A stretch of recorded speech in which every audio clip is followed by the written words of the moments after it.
भारत का सामाजिक ढांचा पिछले लंबे समय से जाति और धर्म के आधार पर विभाजित है।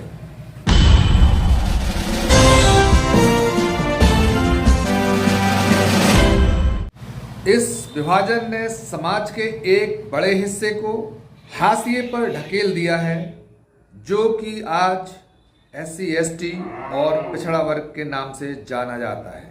आज भी समाज का मात्र 15% हिस्सा सत्ता के केंद्र में बना हुआ है, लेकिन इसके साथ साथ पिछड़ों को, दलितों को, आदिवासियों को पाखंड, अंधविश्वास, रूढ़ियों और सांप्रदायिक शक्तियों के मकड़जाल में फंसाया गया है, जिससे इनका निकलना बेहद जरूरी है।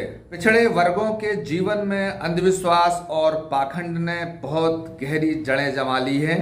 इन कुरीतियों ने सिर्फ ना इनके सामाजिक, आर्थिक बल्कि राजनीतिक विकास को भी रोक के रखा है। इसके साथ साथ उनको मानसिक तौर से गुलाम बनाकर अब उन्हें सांप्रदायिक भी बनाया जा रहा है। समाज में व्याप्त कुरीतियों ने इन्हें अपनी वास्तविक शक्ति का एहसास होने नहीं दिया। रूढ़िवादी सोच और अंधविश्वासों ने इन वर्गों को ऐसे जाल में फंसा दिया है जहां वे स्वयं अपनी प्रगति के लिए आवश्यक कदम उठाने से डरते हैं। आज सांप्रदायिक शक्तियां समाज को बांटने का काम कर रही हैं, जिस कारण से सबसे ज्यादा नुकसान पिछड़े वर्ग का हो रहा है।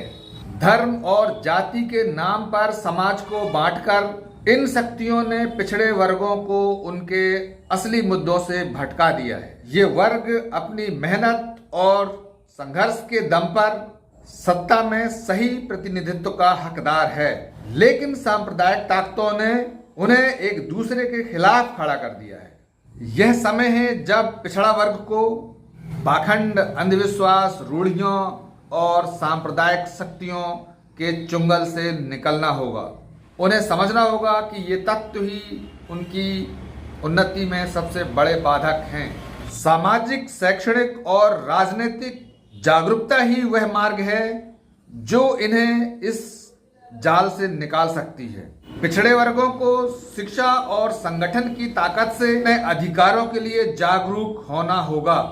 देश के प्रमुख सत्ता केंद्रों में पिछड़ों का प्रतिनिधित्व नगण्य है, जो कुल जनसंख्या का केवल 15% है। वे शासन के अधिकतर पदों पर काबिज हैं। यह केवल एक संयोग नहीं बल्कि सुविचारित योजना है, जिससे सत्ता की बागडोर सीमित हाथों में बनी रहे। संख्या और ताकत इतनी बड़ी है कि अगर वो संगठित हो जाएं, तो यह संतुलन बदल सकता है। पिछड़े वर्गों को अब यह समझने की आवश्यकता है कि उनके संघर्ष और मेहनत का लाभ किसी और को मिल रहा है। पाखंड, अंधविश्वास, रूढ़ियों और सांप्रदायिकता से बाहर निकलकर अपनी ताकत को पहचानना होगा और अपने अधिकारों के लिए संगठित होना होगा। अब समय आ गया है कि पिछड़ा वर्ग अपनी शक्ति का एहसास करे और इस व्यवस्था को बदलने के लिए एकजुट होकर आगे बढ़े। उन्हें पाखंड, अंधविश्वास, रूढ़ियों और सांप्रदायिक शक्तियों के जाल से बाहर निकलना होगा और अपने हक के लिए संघर्ष करना होगा। यह उनका अधिकार है। इसे हासिल करने के लिए उन्हें अपने आप को जागरूक और संगठित करना होगा।